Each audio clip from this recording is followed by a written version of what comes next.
এই পোহৰ আজি মোৰ বাবে অন্ধকাৰ হয় আজি মই অন্ধ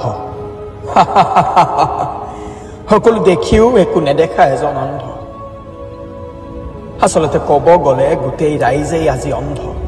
অন্ধ পইচাৰ লোভত অন্ধ ক্ষমতাৰ অৰ্জনত আজি আমি অসমীয়া সকলো দেখিও মৌন হৈ ৰৈছো যেন আমি একোৱেই নেজানো কিয় বাৰু কিয় পাহৰিছো আমি অসমীয়া ডেকাৰ শকতিৰ কথা আজি মই একো নেদেখিও সকলো দেখি আছো কোন সঁচা আৰু কোন মিছা কিন্তু এই অন্ধ চকু অতি সোনকালে পোহৰলৈ আহিব আৰু সেইদিনা প্ৰাণ পাই উঠিব শতদিনে মৌন হৈ থকা সেই সাগৰখন